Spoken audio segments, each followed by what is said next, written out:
dia, pessoal. Como estão? Tudo certo?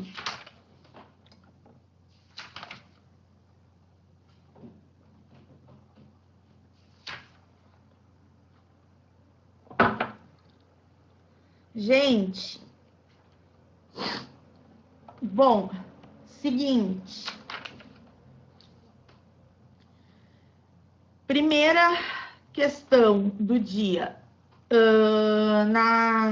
No dia da live, eu tive um imprevisto, eu não consegui dar. E não consegui nem avisar. Foi imprevisto, imprevistão, assim. Não tinha como. Eu vou marcar essa live, eu não consegui marcar antes. Tá, eu tava pensando em marcar para hoje de tarde. Hoje à tarde, ali pelas 16 horas, poderia ser.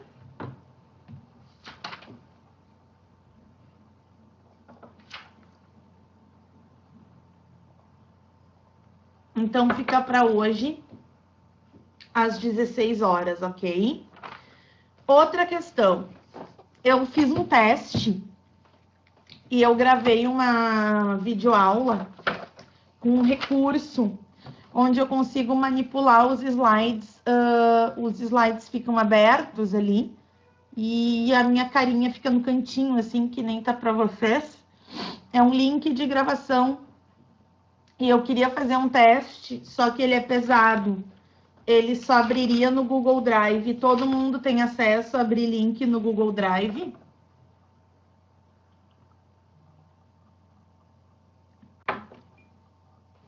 Alguém não tem acesso ao Google Drive, gente?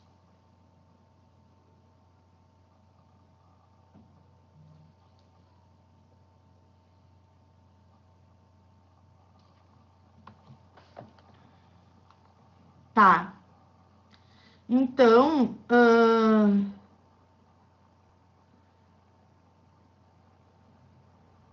peraí. Eu já mandei também, porque eu mandei pro curso, e o curso vai encaminhar para vocês. Eu mandei por e-mail da Beatriz, tá, Bia? Aí depois dessa aula de hoje a gente vê se abre, se abrir direitinho. Aí a gente fica com mais essa ferramenta. Vamos lá, então. Eu quero conversar um pouquinho com vocês, pessoal, sobre os anexos embrionários, tá? Então, a gente vai pegar os anexos. Eu acho que, independente disso, hoje na live, eu vou retomar a questão do desenvolvimento embrionário e dos anexos também. Só deixa eu pegar aqui o meu fio do carregador. Ai, trancou aqui embaixo o negócio. Deu. Eu, para variar, né? Sempre atrapalhada. Então, alguém queria fazer alguma pergunta sobre os anexos sobre o desenvolvimento embrionário que a gente viu na semana passada?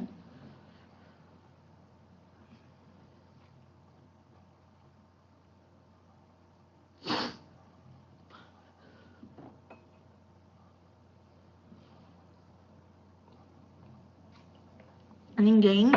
Então tá. Então vamos nós aqui, pessoal. Deixa eu pegar, cadê a minha matéria aqui, os meus resumos.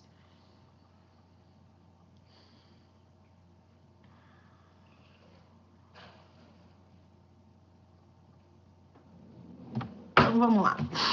Fazendo aquele esquema, eu vou explicando para vocês e vou colocando um resumão aqui no chat, tá? Então tá. Vamos embora. A gente vai começar com os anexos embrionários, certo? Então, a gente começa hoje com esses anexos, e aí a gente vai conversando um pouquinho.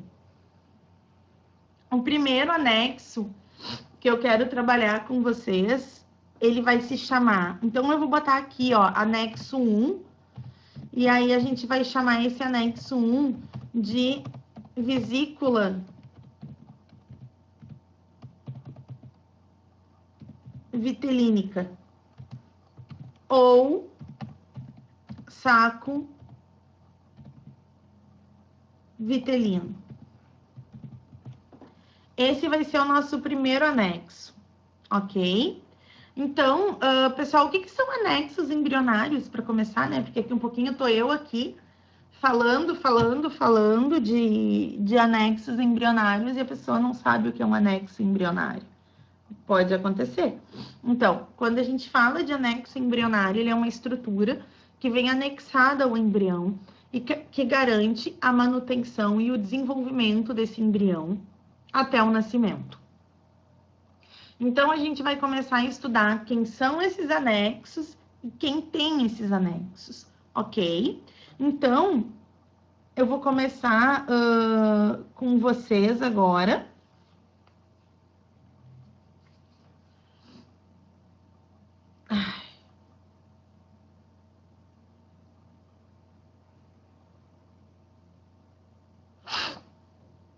Deixa eu ver.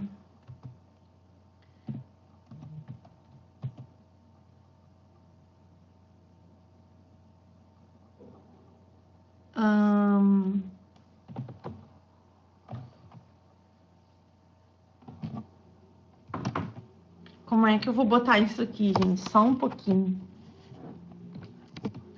Nesse ligado. Então, vamos lá. A vesícula vitelínica, ela vai funcionar como um armazenamento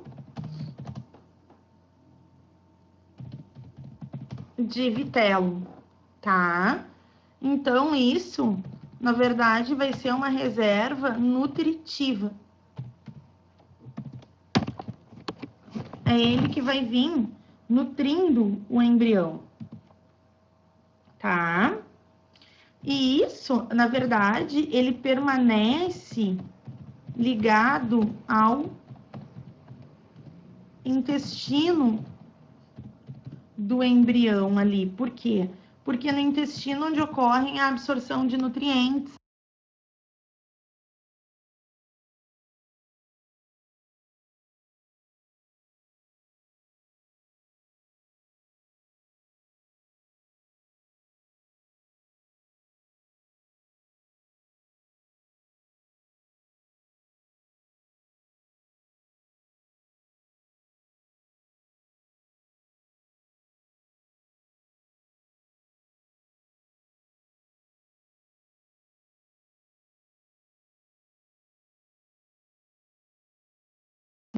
Ué, voltou?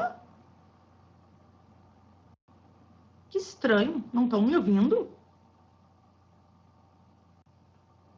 Ué, sei lá, gente, o que aconteceu? Eu não bloqueei o áudio, mas, né, é uma panezinha. Agora, então, o que eu ia dizer? Tá, deixa eu pegar isso aqui e botar de novo, tá? Deixa eu pegar aqui.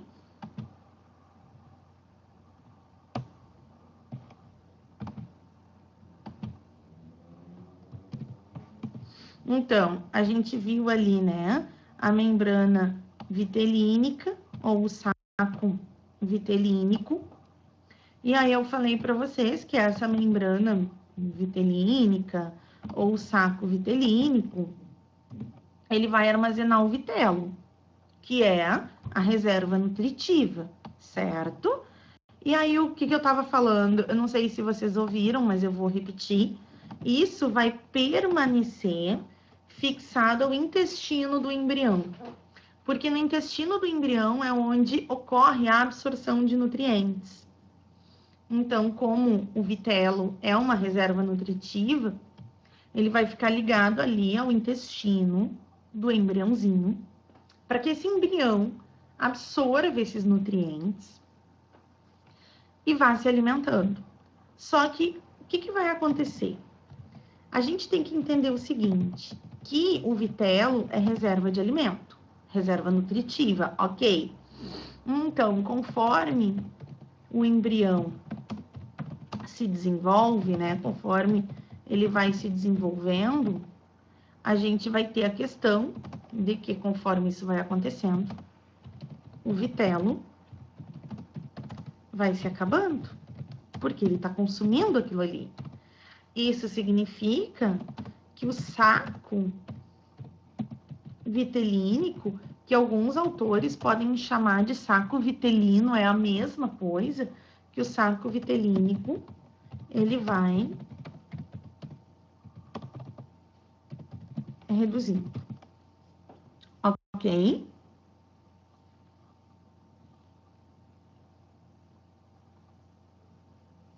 Então, o que a gente vai ter que entender? Quem é que tem isso bem desenvolvido?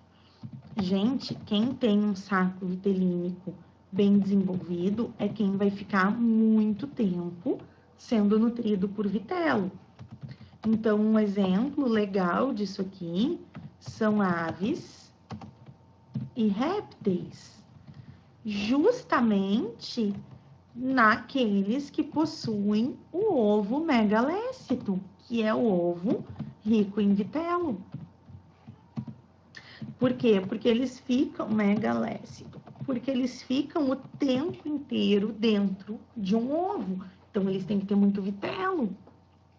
Agora, em mamíferos, não os monotremados, né? Os monotremados são os mamíferos ovíparos, mas quando a gente fala de mamífero, ele é pouco desenvolvido. Por quê? Porque depois, logo nos primeiros períodos embrionários, vai se desenvolver, gente, o cordão umbilical. E é esse cordão umbilical que vai fazer a nutrição de um mamífero. Então, é importante a gente lembrar que em mamíferos,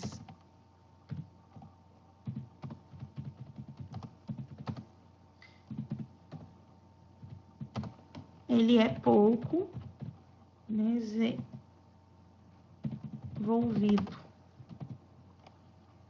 Os mamíferos, eles têm o ovo oligolécito, né? Por quê? Porque depois os mamíferos, então, serão alimentados via cordão umbilical.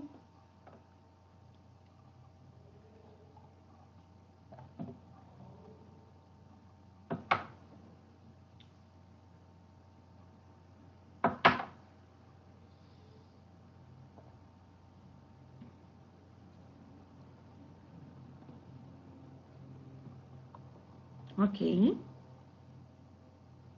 Nos mamíferos, na verdade, a membrana vitelínica, ela não tem somente a função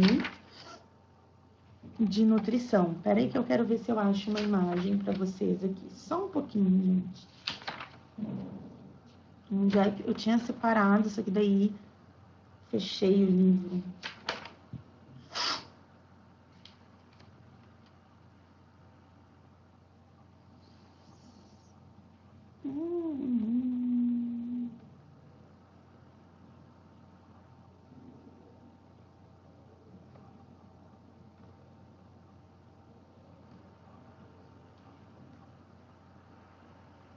Deixa eu ver se tá aqui, pera lá. Senão eu vou pegar na internet mesmo.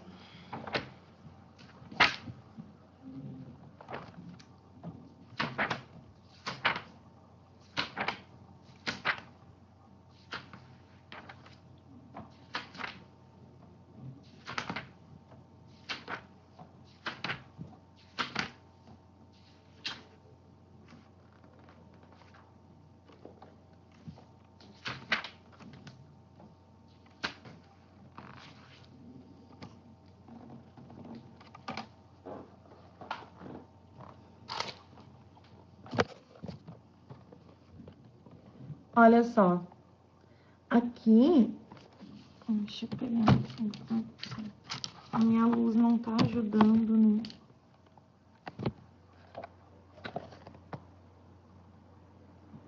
Ó, vocês estão vendo esse pintinho aqui? Em cima dele tem um negocinho amarelinho aqui, ó. E pode ver que esse negocinho amarelinho tá ligando no umbiguinho na região do umbigo, do intestino. A ave não tem umbigo, gente, é só uma analogia, tá? Por quê, ó? Porque ele tá sendo alimentado. Então, olha o desenvolvimento. No início, o ovo é virado em gema, que é o vitelo. E aí, isso vai desaparecendo conforme esse embrião se desenvolve. Tá ok?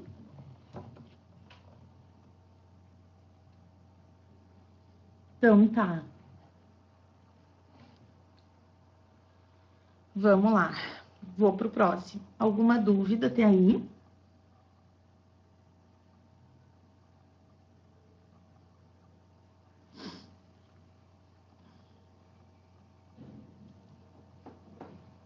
Posso seguir pro próximo?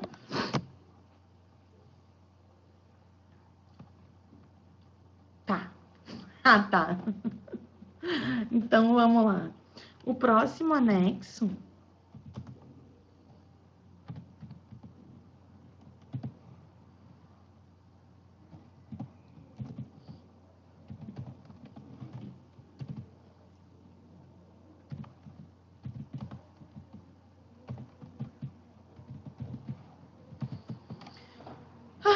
é o âmnion. Eu posso chamar de âmnion ou de saco amniótico, certo? Então, vamos já pegar do início, tá? Quando a gente fala do âmnion, ele vai ser formado pela ectoderme e mesoderme, ok? Bom, ele vai ter, na verdade, ele tem a mesma constituição do saco vitelínico. Por quê? Porque o saco vitelínico que a gente viu ali em cima, ele também é formado por ecto e mesoderme. Então, eles vão ter a mesma constituição, tá bom, pessoal? Bom, o que a gente vai ter que colocar aqui? Quando a gente fala do âmnion, a gente pode dizer o seguinte, vamos pegar a principal função desse âmnion, ok? Então, quando a gente fala na principal função desse âmnion,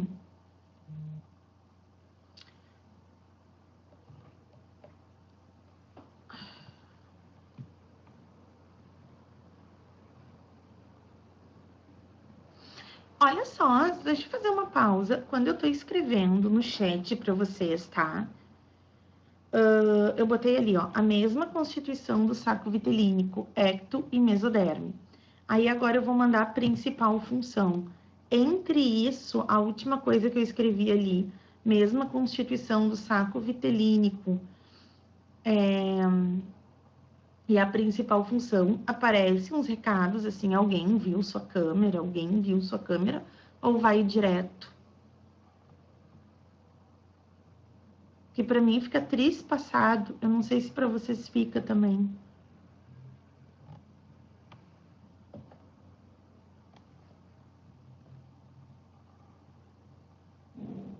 Que estranho, tá. Mas vamos lá.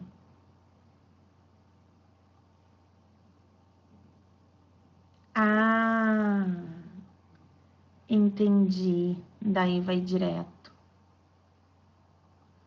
Perfeito. Tá ótimo, gente. Obrigada. Era isso que eu queria saber. Tá. Então, a gente vai fazer o seguinte, ó. Eu vou botar aqui de novo, para deixar tudo junto. E aí, quando eu terminar de escrever tudo... Ah, entendi. Tá, obrigada. Não, tranquilo. Era mais para vocês, para mim não. Eu vou botar de novo tudo aqui juntinho, para não ficar perdido, tá? Quando eu terminar de fazer os resuminhos para vocês, aí eu vou perguntar, se tem alguma dúvida. E aí eu vou usar imagens, daí vocês conseguem olhar a câmera, tá? Para não ficar pulando. Então, falando ali, ó, do saco amniótico, na verdade, o saco amniótico, ele retém um líquido que a gente chama de líquido amniótico. Esse líquido amniótico, ele evita a desidratação. Por quê? Porque o feto, o embrião, ele fica mergulhado no líquido, né? Tanto que uma mulher, quando tá grávida e ela vai ganhar o filho, a bolsa estoura, e aí quando a bolsa estoura, sai aquela água toda. Aquilo é o líquido amniótico. Então, veja bem, isso aqui garante a conquista do ambiente terrestre, mas depois eu vou falar nisso. Então, ele retém o líquido amniótico para evitar a desidratação. E, claro, outra coisa importante, proteção contra impacto, né, gente? Contra choques mecânicos. Imagina, tu vai encostar numa barriga de uma grávida, se o feto não tivesse mergulhado no líquido amniótico, qualquer coisa que tu encostasse ali atingiria diretamente o feto, não teria como. Então, a gente vai ter o quê? Quando a gente fala do líquido do saco amniótico, ele vai estar presente somente nos animais amniotas, pelo amor de Deus. Gravem isso, porque a URGS usa isso o tempo inteiro. Quando a gente fala de animais amniotas, quem são? Os amniotas são os répteis, as aves e os mamíferos. Tanto que eu até vou botar aqui, ó, tudo em letra maiúscula, com atenção antes. O âmnion, ele surge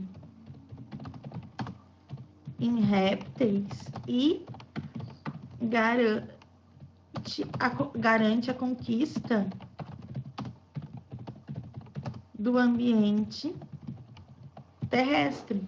Isso lá na zoologia a gente vai ver. Porque o que acontece, gente? Quando a gente tem na escala evolutiva peixes, anfíbios, répteis, aves e mamíferos. Os répteis, eles não tinham. Aliás, os anfíbios, eles não têm saco amniótico, eles não são animais amniotas. Tanto que o ovo dos anfíbios não tem casca, eles têm que ficar na água, eles são presos ao ambiente aquático. Quando surge o âmnion, os répteis, eles conseguem sair do ambiente aquático e ganhar o meio terrestre. É isso que a gente vai chamar de conquista do ambiente terrestre. Claro, entre outras características, né? Os répteis vão ter excreto de ácido úrico, eles vão ter escama, né? Enfim. Mas a formação do saco amniótico é um grande passo para a manutenção para a conquista do ambiente terrestre. Pessoal, o item 2, que é âmnion, eu terminei. Agora eu vou mostrar a imagem para vocês, tá? Então, quem quiser abrir a câmera para olhar a imagem, e aí eu vou mostrar umas imagens bem chocantes. Vocês vão se chocar.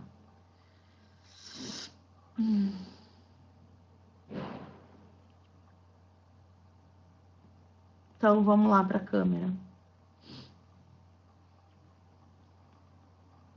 Olha aqui.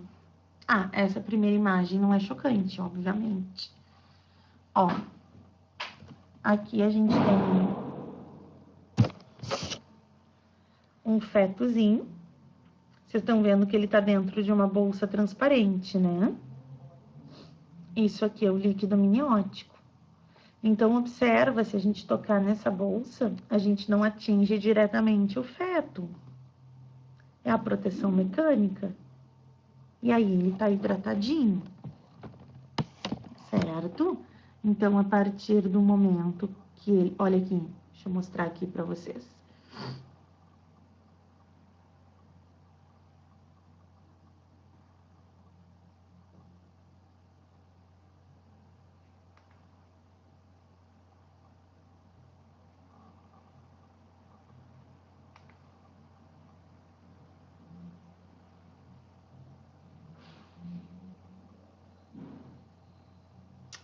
Mas que droga!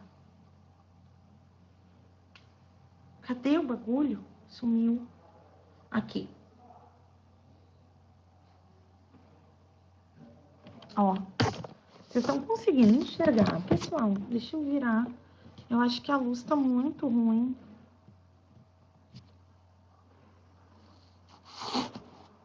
Ó.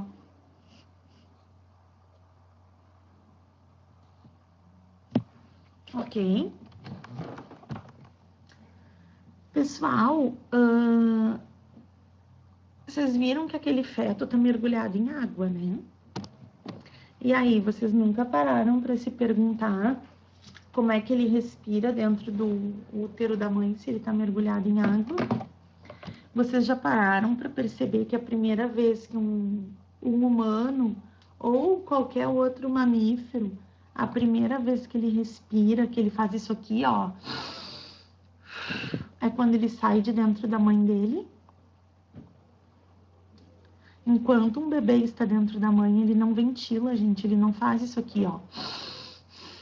Porque ele tá mergulhado em líquido. Vocês já pararam para pensar nisso? Então, como é que o bebê vai fazer a respiração? Se ele não ventila, porque ele tá mergulhado em líquido. Via cordão umbilical, gente, por difusão simples. Vocês já aprenderam difusão com o Dani?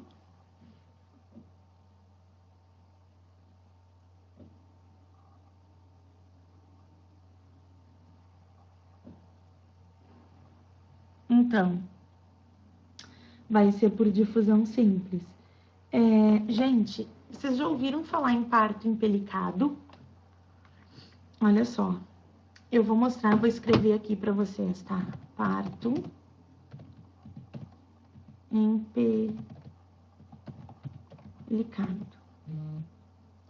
O parto empelicado, ele acontece quando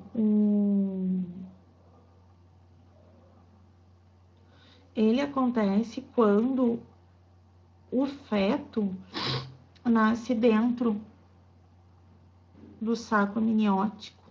Olha aqui, choquem-se agora. Sério, quem não tá com a câmera ligada, liga a câmera. Olha aqui. Olha como nasce uma criança num parto empelicado.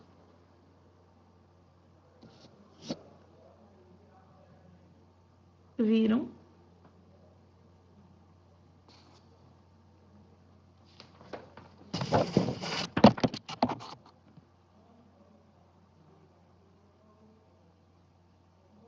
Olha aqui. A criança nasce dentro do saco amniótico. Deixa eu mostrar um outro.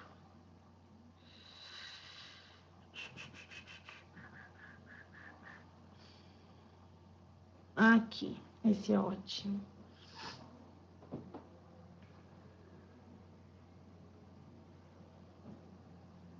Ó. Eu não sei se vocês conseguem ver que a criança está dentro de um saco cheio d'água.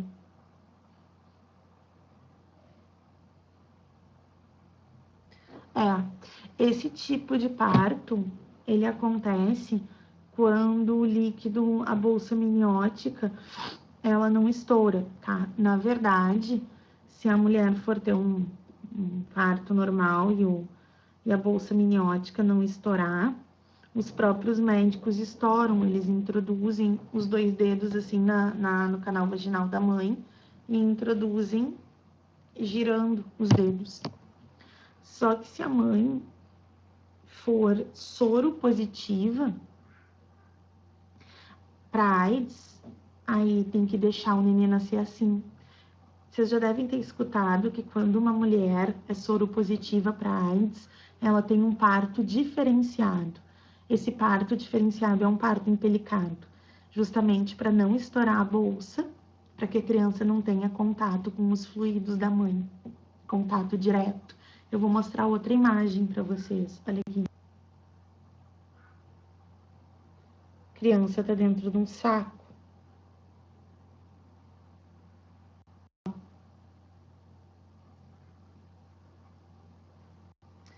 Isso que nas ecografias, aquelas 3D, quando o bebezinho tá maior, parece que ele tá sempre com a cara amassada, porque ele fica prensado assim, né? E ele tá dentro da água. Certo, gente? Alguma dúvida sobre isso aqui? Se não tiver dúvida, eu posso ir pro próximo.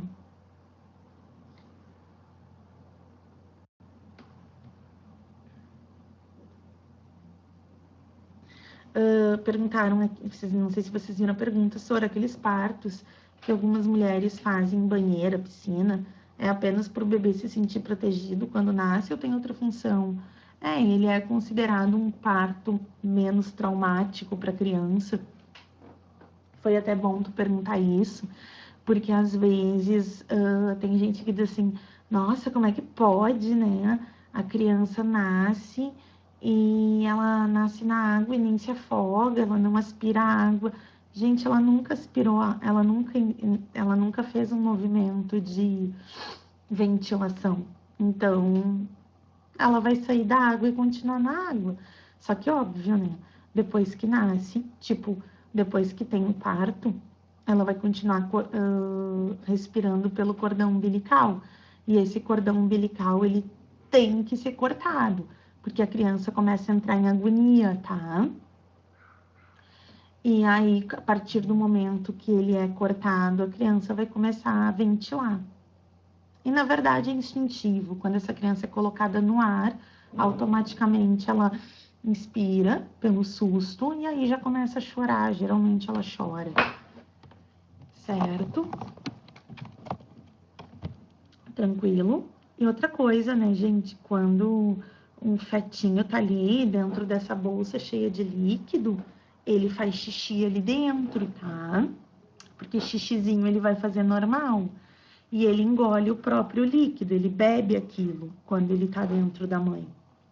Então, ele faz xixi ali, ele toma aquilo ali e tudo, e isso ajuda no desenvolvimento. A criança tem que passar por isso, até para desenvolver, inclusive, algumas questões do sistema ventilatório, tá?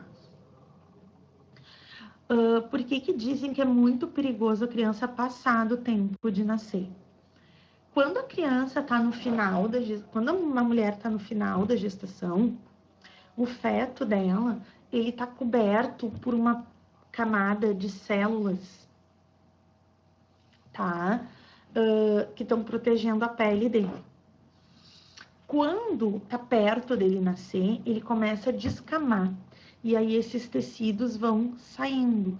Que nem aquela pele que descasca quando a gente se bronzeia, sabe? E essa pele vai ficando ali no líquido amniótico. E ele vai engolindo aquilo e ele vai engolindo essa pele junto, tá? E aí, se passa do tempo de nascer, essa criança pode fazer cocô ali dentro, que é o becômio. O primeiro cocô de uma criança a gente chama de becômio, ele é líquido, né? E parece um petróleo, assim, é uma coisa meio verde e tal, porque é o próprio líquido amniótico. A criança nunca mamou, a criança nunca se alimentou. Como é que ela vai fazer cocô? Esse cocô é o becômio, né? Que é justamente aquilo que ela ia ingerindo quando ela estava no líquido amniótico. Se passar do tempo de nascer, essa criança pode fazer cocô ali dentro. E aí é perigosíssimo de infecção, de uma série de coisas, tá? Posso ir para o próximo? Estão chocados?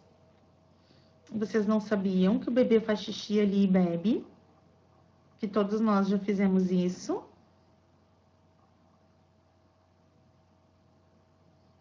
Pois é, gente, é a vida. Tá? Vamos pro próximo.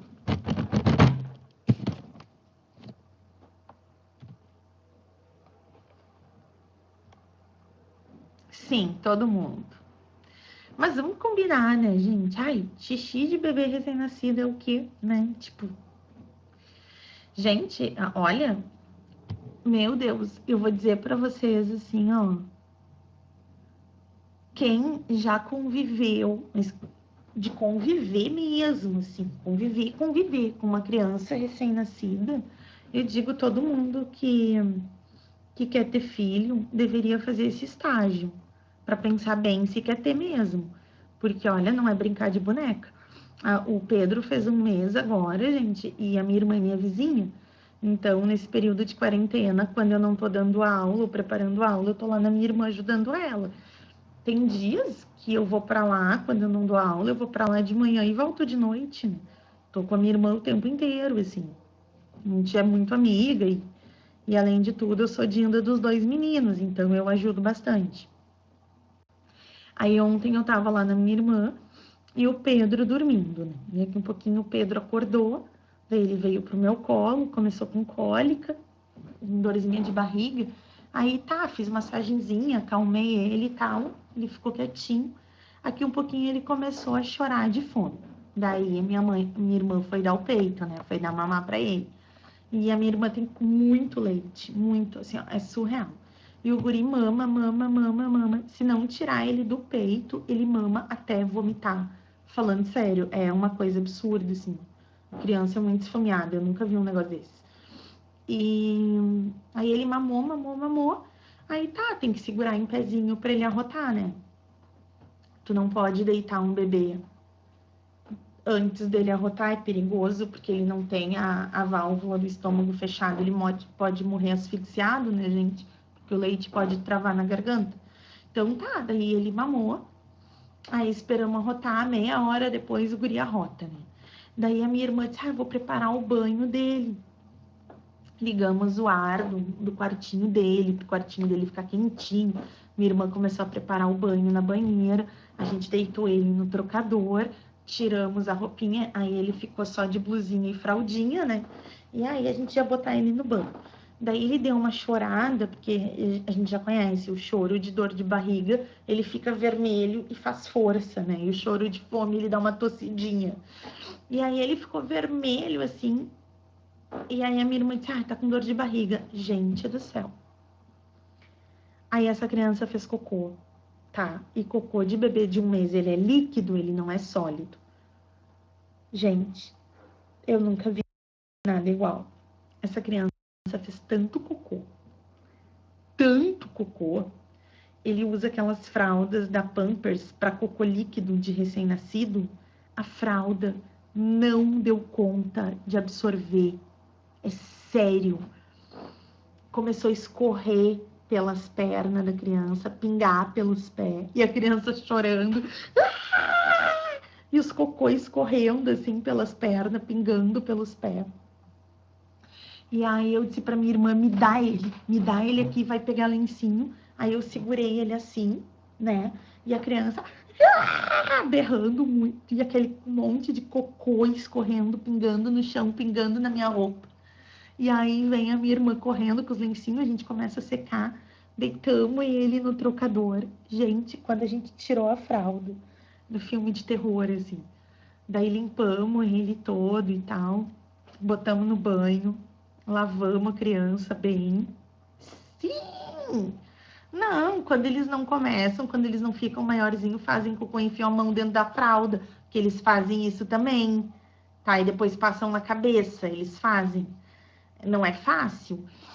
E aí a gente deu banho nele, deixamos ele todo cheirosinho, vestimos, botamos um tip-top amarelinho, ele tava todo lindo. Quando a gente terminou, a criança vomita leite, porque bebê vomita leite o tempo inteiro. Aí já se suja todo de vômito, aí já tem que trocar a roupa, aí já tem que passar lencinho, porque a criança daí, senão, para não ficar com cheiro de azedo.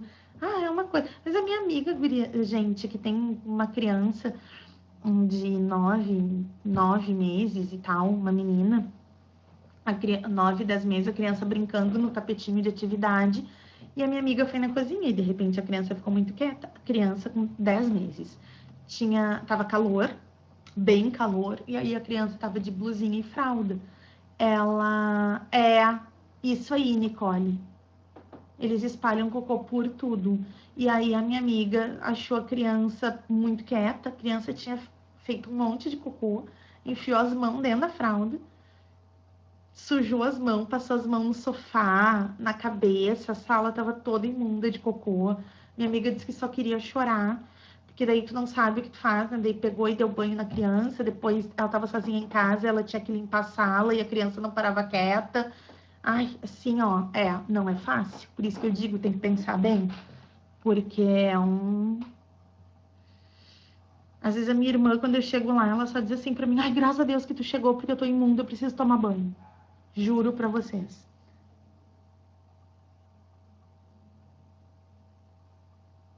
Ah, sim, isso aí, Júlia, ele já tá fazendo. A gente tira a fralda, ele mija. Eu não sei essa semana quantas vezes ele já mijou a minha roupa. A fralda seca, tu abre a fralda, o xixi vem em esguicho, assim. E esguicha na nossa barriga, né? Isso é o tempo inteiro. O Gabriel fazia isso também. Ele já faz. Mas vamos lá. Vamos voltar aqui, né? O próximo anexo é o córeo. Não é fácil? Não é fácil, gente. Olha, por isso que eu digo, tem que pensar bem, tá? E aí, às vezes, é o Pedro chorando, que quer mamar, ou que tá cocô, e daí o Gabriel pedindo comida, ou fazendo bagunça, ou o Gabriel pede pra fazer cocô. O Gabriel foi desfraldado com 1 ano. Tipo, xixi ele já faz sozinho, mas cocô alguém tem que limpar, né? Então, é o tempo inteiro, tu não para 1 minuto. Não existe parar. E quando as crianças dormem, a casa tá revirada do avesso, aí tem que arrumar ainda as coisas. Isso que o marido dela não faz mais que a obrigação dele, né? Que é ajudar. Ele pega junto, assim. E mesmo assim. Agora ele tá trabalhando, então ele não consegue muito, né? Aí eu ajudo ela. Mas enfim, vamos lá. Pessoal, o número 4... já sou mãe mesmo. Todo mundo diz isso. Enquanto eu vou escrevendo aqui, quando a minha irmã, antes do Pedro nascer, todos os dias já era eu que buscava e levava o Gabi para a escola, às vezes dava janta, dava banho, eu pego junto. A minha irmã que sempre diz, ai, se não fosse tu, eu já estaria no hospício. Bom, olha só, gente, a gente vai ter aqui o córeo ou serosa, tá? É a próxima. Então, quando a gente fala de cório e serosa, a gente vai dizer o seguinte, que ela vai ser formada, vamos lá, formada pela ecto e mesoderme, tá? O que vai ser o córeo ou serosa? É uma bolsa, é uma bolsa membranosa, tá? E essa bolsa membranosa, ela vai envolver todos os anexos embrionários. Ela envolve todinhos, tá? Inclusive a bolsa miniótica. Quando eu digo todos, é todos. Então, o córeo ou serosa, ele vai fazer uma proteção, tá? Só deixa eu ver uma coisa aqui. Ele vai fazer uma proteção de todos os anexos. Nas aves em si, sabe o que é o córeo? Imagina assim, ó, tu vai fazer um ovo de galinha cozido, tá? Quando tu cozinha o ovo, e aí tu vai descascar o ovo, entre a clara e a casca não tem uma membraninha branca transparente, tipo uma pelezinha. Aquilo ali é o córeo, porque ele está envolvendo tudo. Então, aquela peliculazinha que fica entre a casca e a clara do ovo, tanto que quando tu descasca um ovo cozido, tu pega, por exemplo, o ovo tá cozido, né? E aí ele tá com uma casca, ele tá quente ainda. Aí tem gente que às vezes bate com uma colher para trincar a casca e aí vai puxando a casca toda quebradinha, só que os pedacinhos saem junto, preso numa pelezinha. Aquela pelezinha é o córeo, tá? Que a gente também pode chamar de cerose. Então, é uma membrana que vai proteger todos os anexos embrionários.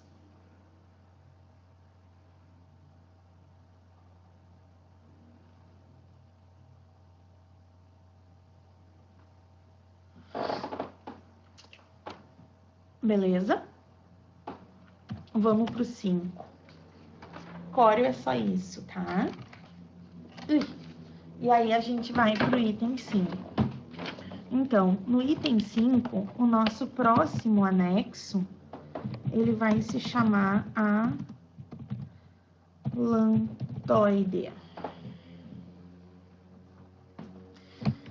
Então, vamos lá. O alantoide, gente, ele é uma evaginação da parede do arquêntero. Só um pouquinho. Uma evaginação da parede do arquêntero. Lembrem que o arquêntero é o intestino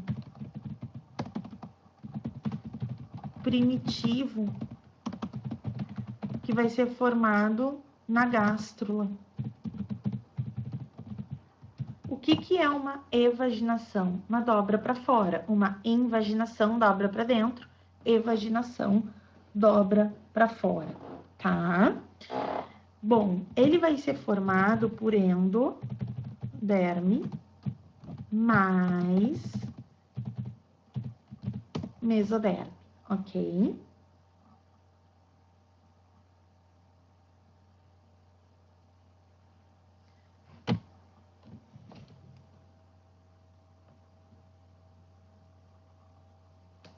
Então, olha só. Ai, meu Deus. A principal função aqui é o armazenamento de excretas.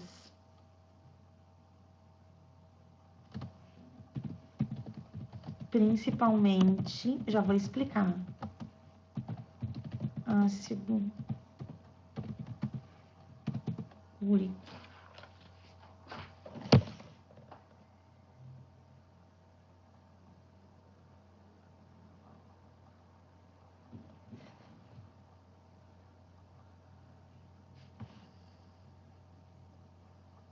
Então, assim, ó, o alantoide, ele vai participar ali na questão do armazenamento dos excretas, principalmente ácido úrico. Ele vai ser mais funcional ali quanto a isso em répteis e aves, que são aqueles mesmos que vão excretar ácido úrico, tá?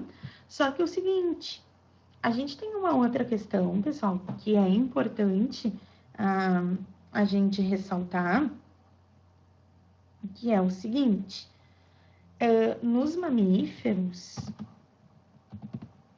ele não precisa armazenar excreto.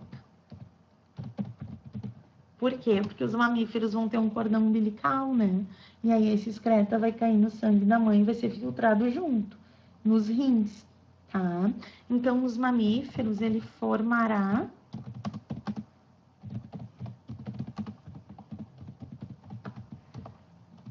o cordão umbilical.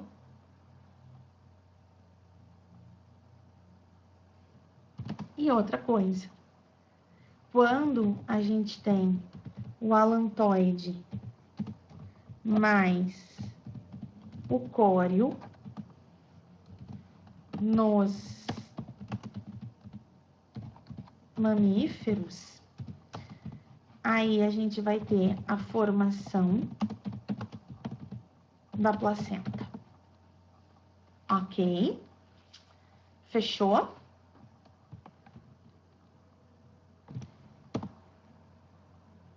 Até aí, tranquilo?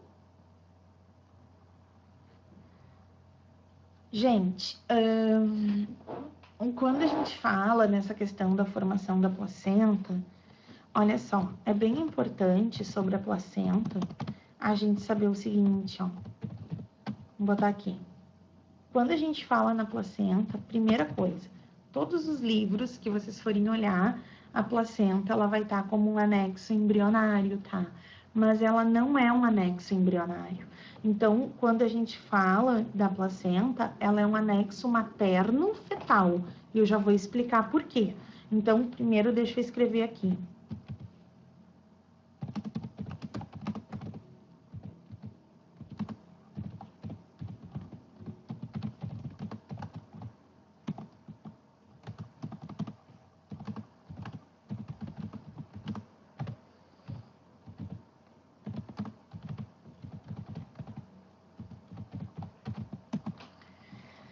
Por que que a placenta, ela vai ser materno-fetal? Porque a parte fetal é formada pelo alantocório, que é o alantoide mais o córeo. E a parte materna é formada pela porção interna do útero, que é o endométrio. Eu vou escrever aqui para vocês.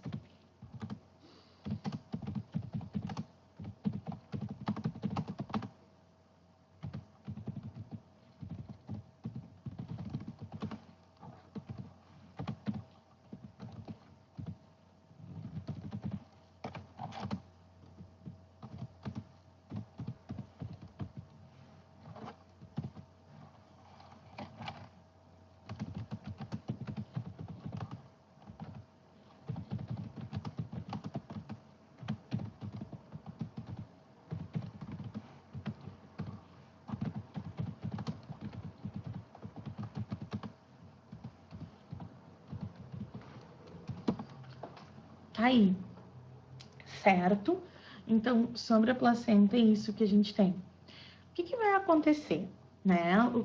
Qual vai ser a função ali da placenta, né? Do cordão umbilical. O cordão umbilical, ele liga o feto até a placenta. Tá. Ele vai ligar o feto até a placenta. Então, veja bem, através da placenta,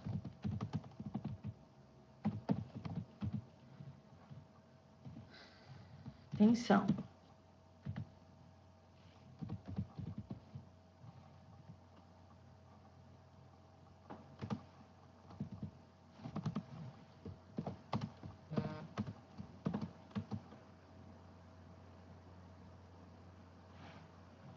o feto, ele passa para a mãe. Gente, eu tô botando umas setinhas aqui do feto para a mãe, para vocês entenderem o que o feto passa para a mãe pela placenta, tá? Então, ele vai passar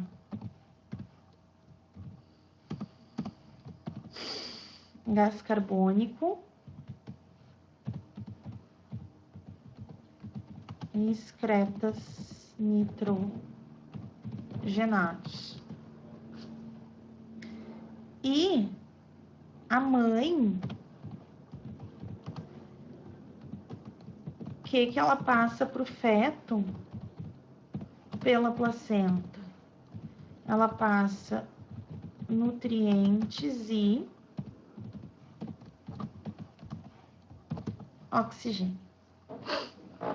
Tranquilo?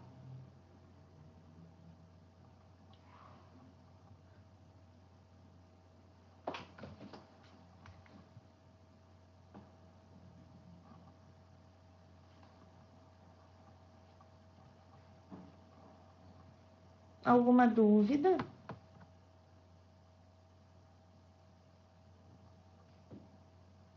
Tá. Pessoal, assim, ó, nós terminamos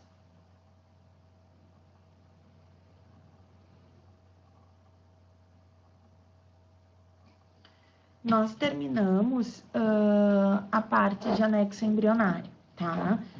O nosso próximo passo agora é entrar na histologia humana. Só que assim, a gente ainda não teve a live, vai ser hoje às 16 horas, tá? E aí eu vou fazer naquele esquema que eu vou focalizar a câmera para minhas mãos. E aí, enquanto eu vou escrevendo, vocês vão vendo os resumos, vocês vão vendo os desenhos. E eu mandei um vídeo também para vocês vão receber um link do Drive, tá? Quem preferir assistir por ali. Eu vou enviar para vocês essa semana o material de histologia, porque na semana que vem a gente inicia a histologia humana, tá? E aí, histologia é até melhor para dar aqui para conversar aqui no Pautalk. Mas assim, ó, eu não vou iniciar a histologia agora, porque vocês não receberam material e não é bem assim as coisas, tá? Eu preciso que vocês... mando sim. Já vou mandar, Nicole, já mando sim, com certeza. Então, eu quero abrir esses 30 minutos de aula para que vocês aproveitem esse momento. E aí, vocês podem sugerir para eu falar sobre algum assunto já visto, qualquer dúvida de qualquer assunto trabalhado. Aproveitem este momento. Eu vou escrever aqui o conceito de anexo embrionário, então.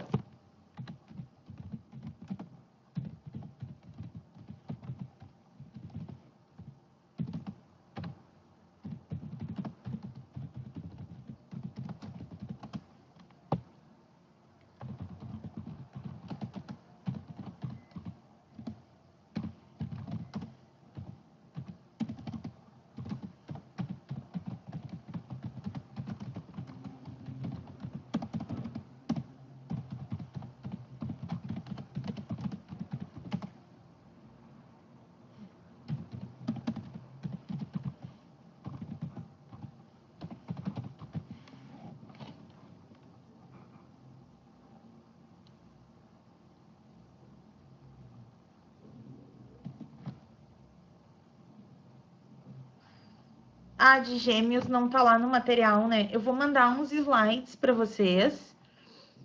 E até os slides que eu tô usando nessa aula que eu gravei como teste. E como eu disse para vocês, eu gravei uma aula como teste onde fica, tipo, o slide. E o meu rosto fica no cantinho do slide. Conforme eu vou explicando, eu vou desenhando no slide. Vou preenchendo, vou riscando. Enfim, como se eu estivesse em sala de aula. E ali tem... Tá, Júlia? Pessoal, tá. A formação de trigêmeos ou mais, ela vai ser da mesma forma que a de gêmeos normal. Tu vai ter, se forem trigêmeos ou mais idênticos, um espermatozoide, um ovócito, forma um zigoto, e esse zigoto divide em 2, 3, 4 vezes. Só que trigêmeos idênticos é muito difícil, né? Acontece, mas é muito difícil. Geralmente, quando se tem mais de 2, são os fraternos ou dizigóticos. Então, a mulher teve uma poliovulação, ela liberou 3, 4 gametas, e todos esses gametas foram fecundados por espermatozoides diferentes. Geralmente, quando isso acontece, é um caso de inseminação, tá? Ou de bebê, de implantação em útero. Porque o que acontece? Quando se tem isso, eles implantam, quando uma mulher vai fazer a inseminação artificial, eles implantam vários embriões no útero de uma vez só, porque a maioria morre, não vinga. E aí, muitas vezes, a mulher acaba tendo trigêmeos, quadrigêmeos, enfim, né? Mais que isso, de forma natural, mais que 3 de forma natural, é muito raro. Nos Estados Unidos, teve uma mulher, um casal, que eles tinham uma menina de 6, 7 anos, e eles queriam ter um segundo filho, né? E aí ela engravidou de forma natural, e teve 5 meninas de uma vez. Não são idênticas, mas ela teve 5 meninas de uma vez, né? Tem até no TLC um seriado. Isso aí, Nicole, eu queria dizer, no TLC tem um seriado, tem um reality show que mostra o dia a dia dessa família, que são os Busbys mais 5. Então, ali foi um caso natural, imagina, ela tinha uma menina, e aí queria ter outro filho, e aí nasceram 5 de uma vez, né? Então, do dia para noite, eles se veem com 5 bebês. É um inferno. É um inferno. Isso que o programa é editado, né? A parte pesada mesmo não é mostrada. Enfim.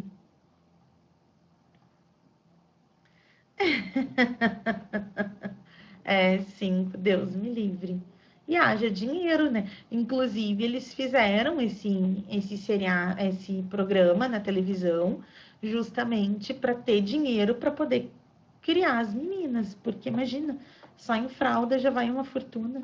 Imagina tudo multiplicado por 5, não tem como, né? Enfim. E aí a mulher não vai ter leite para todos, aí tem que comprar suplemento. As latas de suplemento são caríssimas, assim, é um absurdo, né? Pessoal, mais alguns detalhes aqui. Olha só, nós já vimos vírus, nós já vimos bactérias, nós já vimos protozoários, fungos, nós já vimos regras de nomenclatura, nós já vimos origem da vida. E a êmbrio. Sobre esses assuntos, alguém quer rever alguma coisa? As listas de exercícios que vocês estão recebendo, vocês estão conseguindo fazer os exercícios? Vocês estão fazendo os exercícios? Como é que está a situação?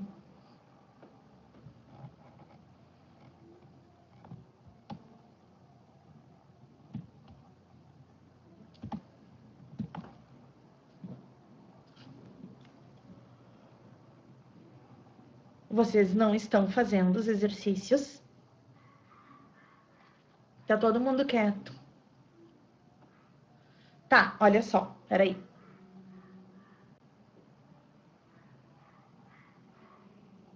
Entendi. O que vocês querem dizer como tá caótico? Quais são as dúvidas? Tem dúvidas que querem perguntar agora? Não tá fácil para ninguém.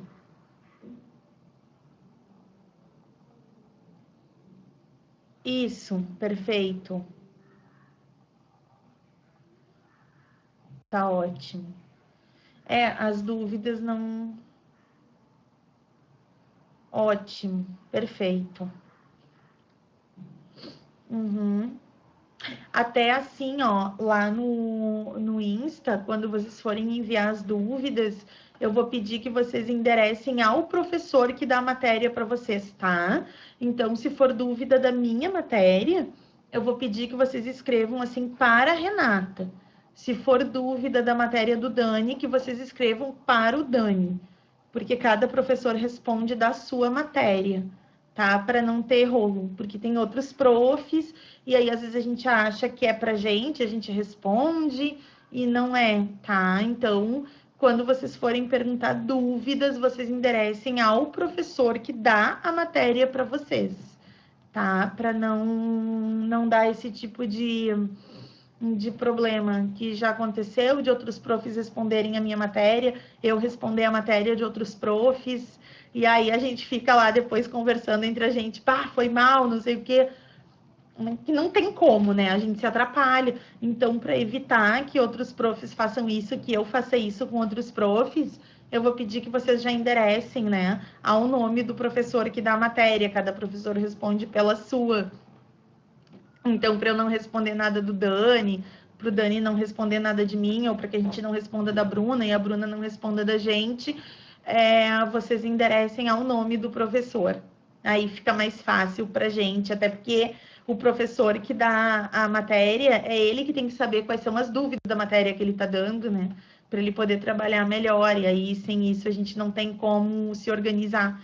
É que dar aula não é só chegar aqui e ficar falando, gente. E quando a gente está em sala de aula, é mais fácil, porque pelo rosto de vocês, a gente já está entendendo quem está entendendo, quem não está. Então, muitas vezes, quando nós estamos dando aula e a gente repete algo, é porque a gente viu no rostinho de alguns que eles não entenderam. Então, às vezes, o aluno nem precisa perguntar, a gente já percebe ali, né? Às vezes, não. Só que aqui, quando a gente dá live ou quando a gente se encontra aqui no Pautalk, a gente não tem esse feedback de olhar.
Voltei, caí.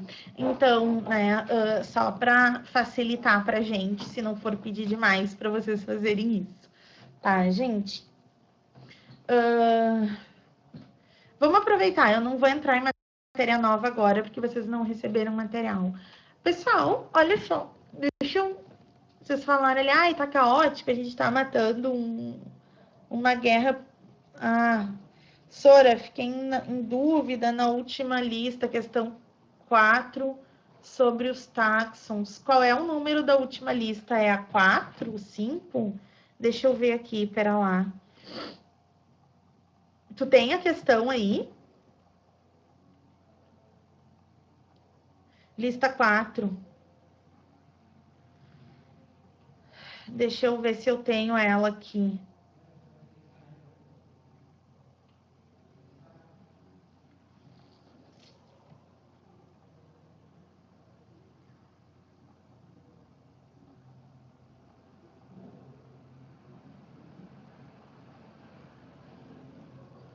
Peraí que eu tô abrindo, tá? Olha só, me diz se a questão 4 é uma que tem um gráfico URGS 2016.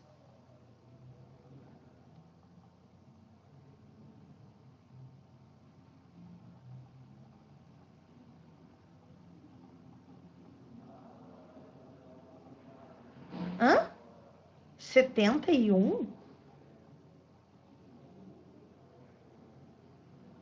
Ai, como assim questão 71? Eu não sei, aí vocês vão ter que me dizer qual é a questão. Eu não... de que lista? Tá, só um pouquinho, peraí. A questão 4, a questão da lista 4.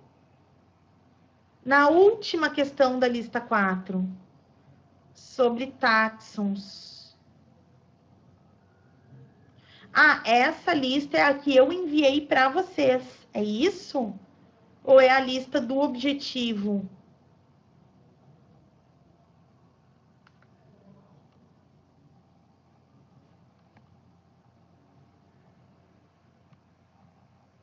Tá.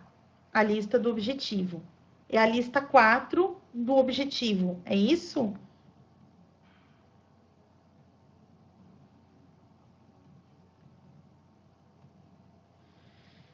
É uma questão que começa falando assim, em certos locais, larvas de mosca. Ah, é que a numeração vem diferente, tá? Tá, ótimo, obrigada. Eu tenho a questão aqui. Para mim, tá como questão 6. Olha só. A questão diz o seguinte. Considere os 4 táxons a seguir relacionados. Aí nós temos Bufo dorbigni, Listrophes dorbigni, Didelphis albiventris e Didelphis marsupialis. Em qual deles é correto afirmar que... Gente, então olha só. Vocês têm esses 4 nomes aqui, ó. Vou resolver essa questão com vocês. Tá? Então, vamos lá. Ó, vocês vão ter essa aqui, que é a número 1. Vocês vão ter essa aqui.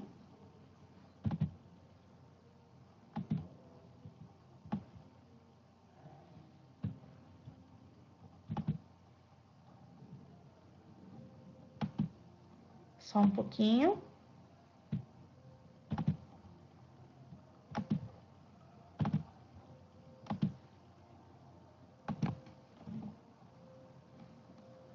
Eu vou botar aqui para que todo mundo consiga acompanhar, tá? Esses aqui são os termos, ó. Ops.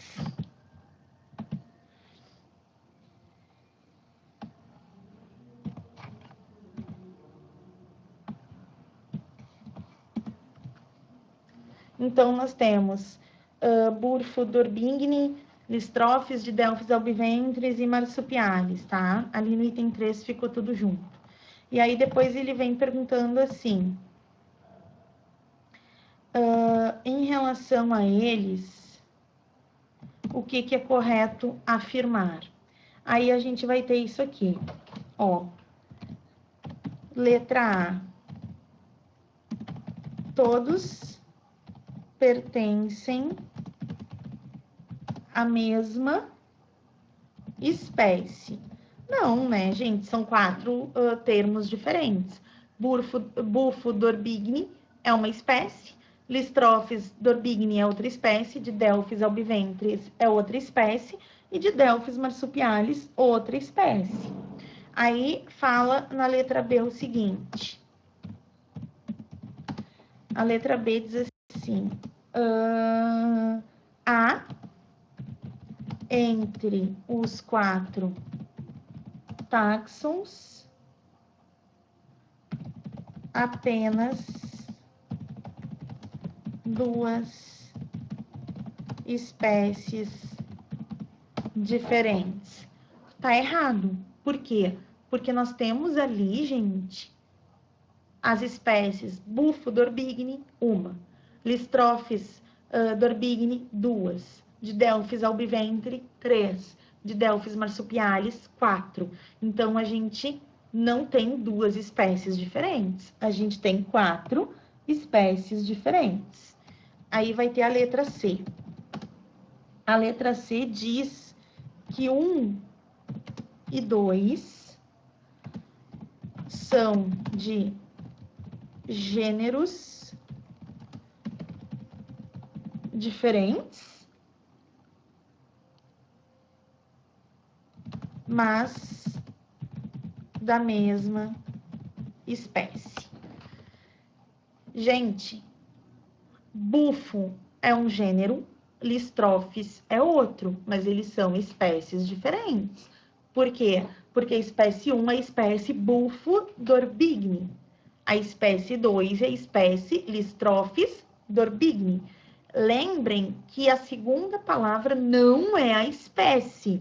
A segunda palavra é o epíteto específico. A espécie é o conjunto da primeira palavra, que é o gênero, com a segunda palavra, que é o epíteto. Aí eu tenho a espécie. Vamos ver o que diz a letra D. Na letra D, nós temos os táxons 3 e 4. São de espécies diferentes. mas do mesmo gênero. 3, Didelphis albiventris. 4, Didelphis marsupialis. Sim, eles têm o mesmo gênero. Qual é o gênero deles? Didelphis. Mas eles são espécies diferentes, por quê? Porque um é a espécie de Didelphis albiventris e o outro é a espécie de Didelphis marsupialis. E a letra D é a correta, tá? Aí a gente tem a letra E ainda, que fala os táxons 3 e 4 são da mesma subespécie. Gente, não, subespécie tem que ter 3 nomes, né? E os nomes listados aí só tem 2, ok? Mais alguma dúvida nessa lista? Ficou respondida essa questão? Ana era a mesma... Não, não era para Ana, era para de nada. Para Ana eu já respondi. Deixa eu ver. Ah, tá ali, foi tu que perguntou da 4. Ok, ótimo.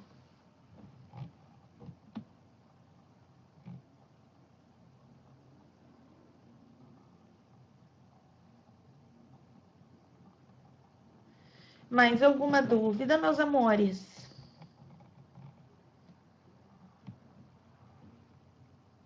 O que tá mais difícil para vocês? Organizar o horário? Assistir às aulas? O que tá mais complicado para vocês? Fazer os exercícios? Eu acho que é mais na questão de organização, né?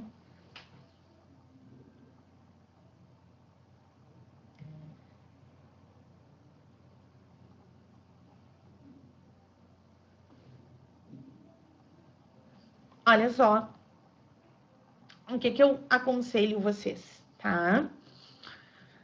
Para quem tá com problema de se organizar, eu tenho, por exemplo, como é que eu fiz, tá? Tá, tudo bem, eu dou aula, mas enfim. Na minha cozinha eu tenho um mural de quadro branco, que é tipo um calendário. Depois eu até tiro a foto, se quiserem eu mando para vocês. E aí nesse mural tem os dias da semana já separadinhos, que tu escreve o teu compromisso em cada dia.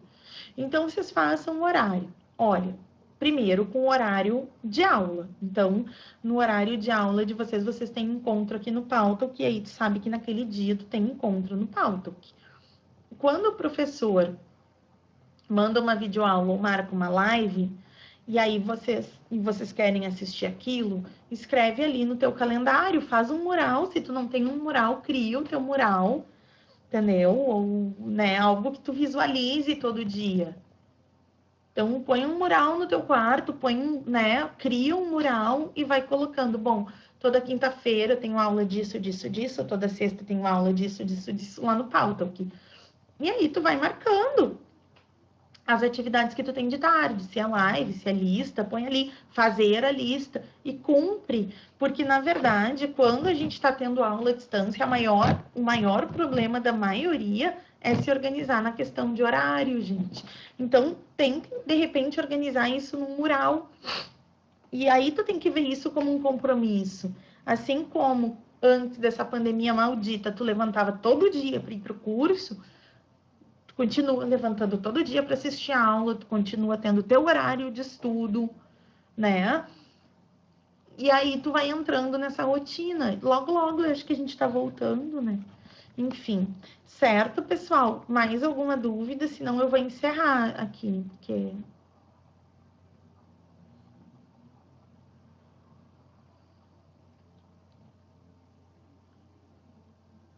Nada?